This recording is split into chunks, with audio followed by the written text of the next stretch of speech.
নমস্কার। আজকে খুব একটা ভালো কমেন্টস পেয়েছি।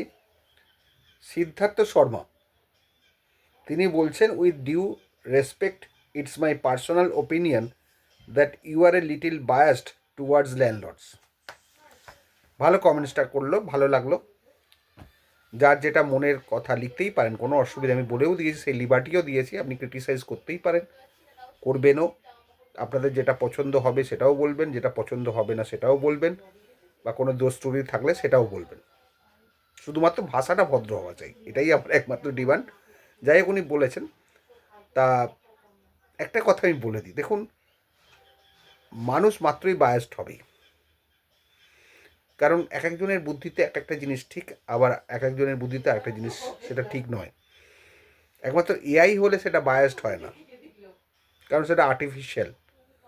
আর মানুষের যেরকম মনন আছে, বিবেক আছে, বোধ বুদ্ধি আছে, যুক্তি আছে, সুতরাং সে যেরকম যুক্তি দিয়ে দেখবে সে সেটা দিয়েই হবে। কিন্তু এআই কি আর্টিফিশিয়াল, ওটা কোনো বায়াসড হয় না, ওটা যা সকলের জন্যই এক থাকে। কিন্তু আমাদের বায়াসনেসটা হিউম্যান বিং, খুব স্বাভাবিক ব্যাপার, কারোর না কারোর প্রতি বায়াস থাকেই।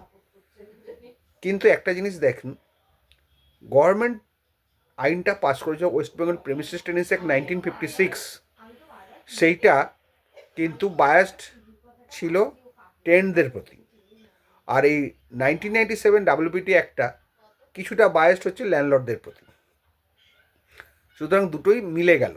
একটা টেনেন্টের প্রতি বায়াসড পুরনো এক আইনটা, যেটা ছিল আপনার বংশ পরম্পরায় টেনেন্সি থাকবে, টেনেন্সিতে সবাই উত্তরাধিকার হবে, টেনেন্টের বা ছেলে মেয়ে ভাই বোন মা বাবা সবাই উত্তরাধিকার থাকতো।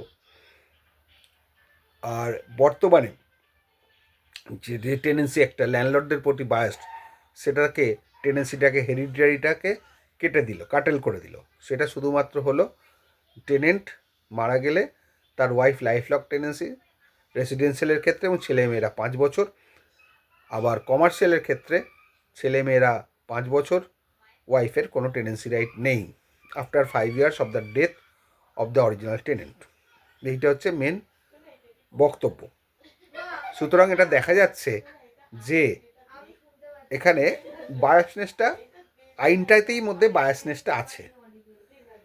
এবার বায়াসনেসটা বলতে অনেকের অনেক কিছু হয়, যেমন যে টেনেন্ট সে আমার কথাগুলো বায়াসড মনে করতেই পারে, আবার যে ল্যান্ডলর্ড সে হয়তো অন্য লয়ারের কথাটা বায়াস মনে হতেই পারে। কিন্তু আমরা যেটা করি সেটা দুদিকেই দিই, মানে আইন যেরকম থাকে, আমার বক্তব্যটা হচ্ছে আইনের ওপরে। আইন যেরকম থাকে সেটাই আমি বলি। এবার তাতে কারোর মনে হচ্ছে সে বায়াসড, আবার কারোর মনে হচ্ছে বায়াসড নয়, উনি সঠিক। সুতরাং আইন যেরকম হবে সেভাবেই আমাদের বলতে হবে, কিছু করার নেই। আমরা হচ্ছে সৈনিক, সেনাপতি। আইনটা যেরকম আমাদের থাকবে, এবং আমাদের যারা ইনস্ট্রাকশন দেন, মানে আমাদের যারা ক্লায়েন্ট যেভাবে বলবে সেভাবেই আমাদের এগোতে হয়, সেইভাবেই আমাদের প্লিড করতে হয়। কারণ ক্লায়েন্টের স্বার্থটা আমাদের আগে দেখতে হয়, কারণ ক্লায়েন্ট আমাদের লক্ষ্মী, এবং ক্লায়েন্ট আমাদের ব্রিফ করেছে আমাদের উপর কনফিডেন্স রেখে। সুতরাং ক্লায়েন্টের কনফিডেন্সটা আমরা নষ্ট করতে পারি না। টেনেন্ট আমার কাছে এলে আমি টেনেন্টের হয়ে লড়বো, ল্যান্ডলর্ড আমার কাছে এলে আমি ল্যান্ডলর্ডের হয়ে লড়বো, মানে যে আমার কাছে আসবে আমি তার হয়েই লড়বো। এখানে কোনো বায়াসনেসের ব্যাপার নেই।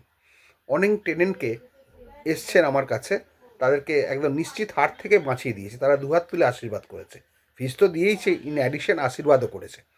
একদম হারা মামলা, জিতেছি। সুতরাং যদি অ্যাকচুয়ালি বায়াসড হতাম তাহলে কিন্তু হতো না এটা। সুতরাং আমাদের কাছে যখন যে ব্রিফ দেবে আমরা তার হয়েই লড়বো, এটা 100%। এটাতে শুধু আমি নয়, যে কোনো লয়ারই তাই করবে। হ্যাঁ, খারাপ সব জায়গাতেই থাকে, আমাদের প্রফেশনেও আছে, সেগুলোকে অ্যাভয়েড করে যেটা পজিটিভ, যেটা ভালো, সেই দিকেই যাওয়া উচিত। আশা করি আমার রিপ্লাইটা পেলেন। ভালো থাকবেন।